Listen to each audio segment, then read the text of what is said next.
हरिओम मित्रांनो, आज आपण चर्चा करणार आहोत प्रमुख देवतांपैकी दुसऱ्या देवाबद्दल.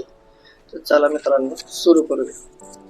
तर मित्रांनो, भगवान श्री सूर्य हे प्रमुख देवतांपैकी दुसरे देव आहेत. तर वैदिक आणि पौराणिक कथांनुसार भगवान श्री सूर्य संपूर्ण जिवंत जगाचा आत्मा आहेत. संपूर्ण विश्वाची ही प्राथमिक कारणे आहेत. यातूनच सर्व काही निर्माण झाले आहे. पौराणिक संदर्भात सूर्यदेवाच्या उत्पत्तीचे अनेक संदर्भ आहेत. त्यात वर्णन केलेल्या घटनांमध्ये फरक असला तरी अनेक घटना सारख्याच आहेत. सर्वात लोकप्रिय मान्यतेनुसार भगवान सूर्य हे महर्षी कश्यप यांचे पुत्र आहेत.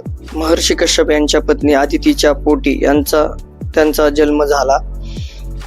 आदितीचा मुलगा असल्यामुळे त्यांचे नाव आदित्य पडले. आपल्या पूर्वजांच्या नावावरून तो कश्यप म्हणून प्रसिद्ध झाला. थोडक्यात ही कथा पुढील प्रमाणे. एकदा राक्षस आणि दानवांनी मिळून देवतांचा पराभव केला. देवता भयंकर संकटात सापडले आणि इकडे तिकडे भटकू लागले. या पराभवाने दुःखी झालेल्या आदितीने भगवान सूर्यांची आराधना सुरू केली. भगवान सूर्य प्रसन्न होऊन आदिती समोर प्रकट झाले.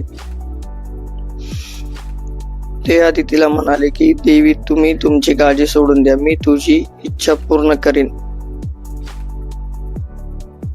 आणि माझ्या 1000व्या अंशाने तुझ्या गर्भातून प्रकट होऊन तुझ्या मुलाचे रक्षण करीन, असे बोलून भगवान सूर्य अंतर्धान झाले.